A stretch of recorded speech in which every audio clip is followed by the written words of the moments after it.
Olá, Pepega. O desaparecimento de Priscila Belfort.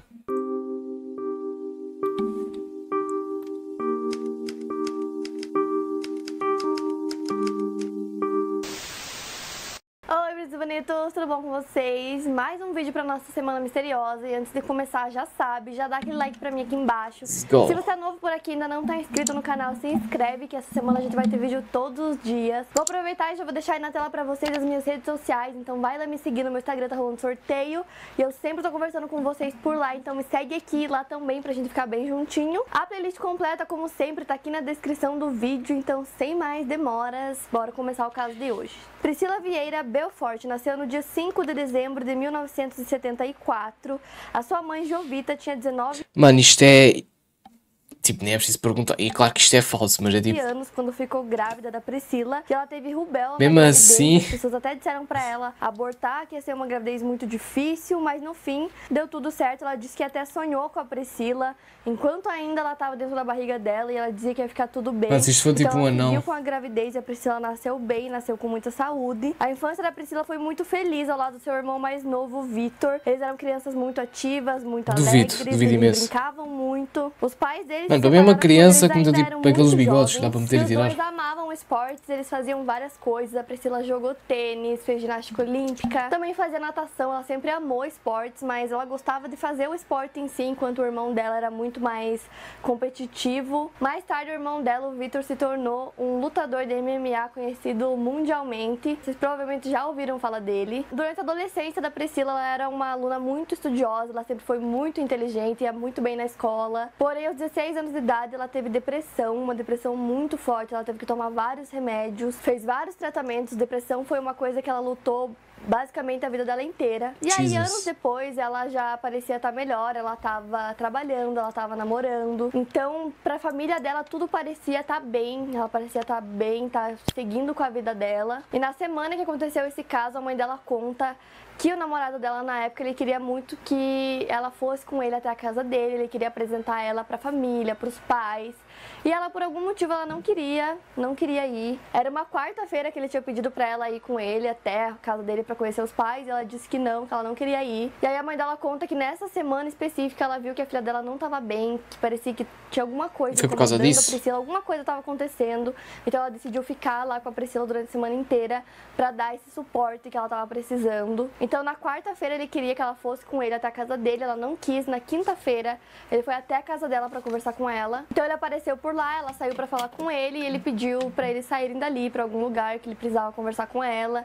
Então eles saíram juntos e quando ela voltou pra casa, ela tava bem esquisita, não queria muito conversar, tava bem na dela, bem quieta. Ela até contou pra mãe dela que ela já não tava mais querendo namorar, não tava muito feliz. Então ela tava assim, bem perdida. E aí na sexta-feira, dia 9 de janeiro de 2004, a Priscila tava com 29 anos de idade, ela acordou, não tava muito bem, tava com muita cólica, falou pra mãe dela que tava sentindo muita dor, que ela não tava querendo ir trabalhar. E aí, além disso, toda aquela situação com o namorado, então... No geral, ela não tava bem, ela não tava legal, várias coisas estavam acontecendo. Então ela tava relacionado, certeza. Mesmo, tava muito indisposta. E aí a mãe dela deu 2 remédios pra ela, remédio pra dor. E aí ela não queria ir trabalhar nesse dia, até que a mãe dela falou que se ela quisesse, ela dava carona, levava ela até o trabalho. E depois, se ela não pudesse buscar, ela mandava um táxi buscar ela, porque ela sabia que ela não tava muito legal. Então ela acabou concordando com a mãe dela e aí pegou carona com a mãe e foi trabalhar. E aí a mãe dela conta que no caminho pro trabalho ela tava bem quieta, bem na dela, não tava querendo conversar. Então beleza, a mãe dela deixou ela no trabalho, foi fazer algumas coisas e depois voltou pra casa. E aí do nada o namorado liga pra mãe da Priscila perguntando se ela tá em casa e a mãe diz que não, que ela tá no trabalho.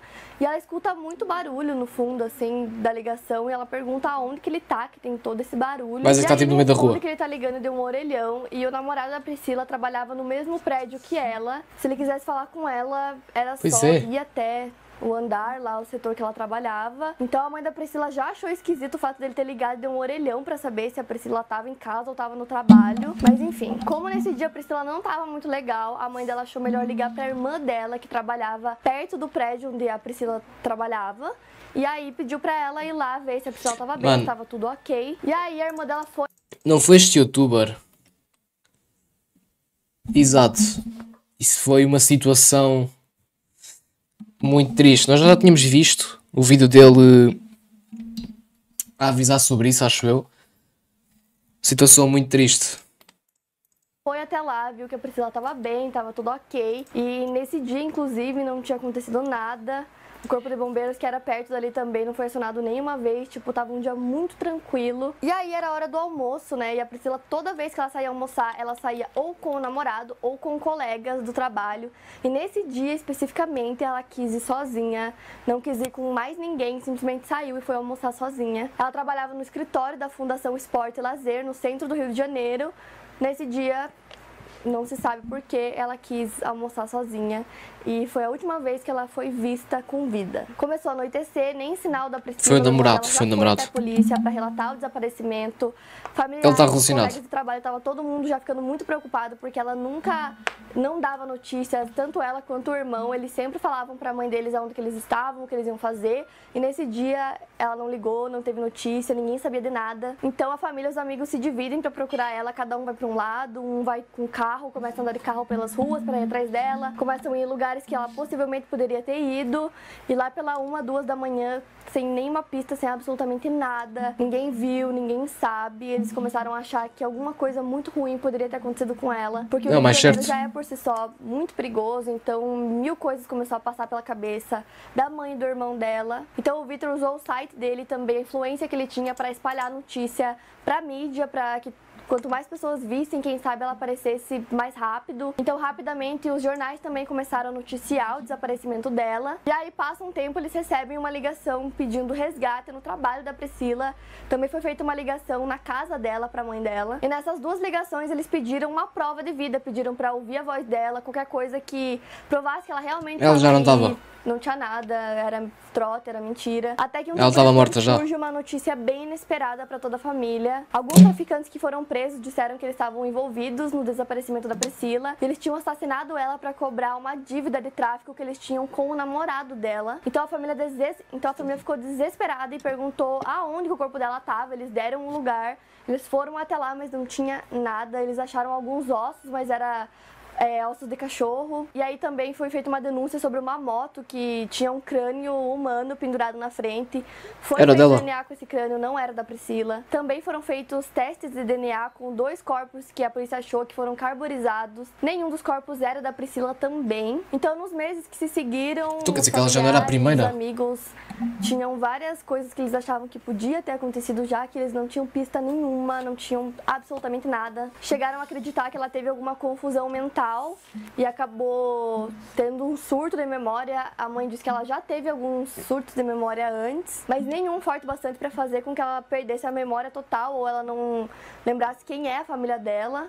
Então a mãe dela acredita que isso não aconteceu. O namorado diz que acha que ela fugiu com as próprias pernas, porque ela enfrentava depressão e tinha todas essas coisas, e ele acha que ela quis fugir. Então os anos foram passando e passando e nada.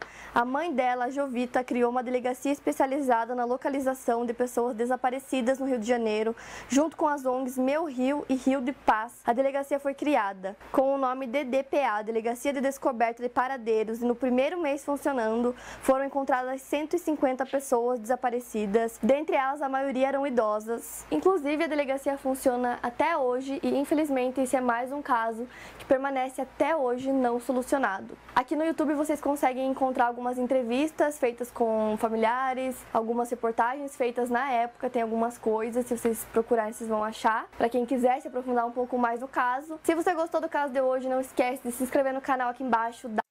Mano, caso muito macabro. Tipo, eu acho que ele sinceramente não era a primeira pessoa que ele fez aquilo. Ele já tinha lá tipo crânios e corpos carbonizados, portanto provavelmente isto já não era a primeira vez. Portanto, já não era a primeira. Portanto, isto foi um caso muito triste, macabro. Mas eu gostei, foi um bom vídeo.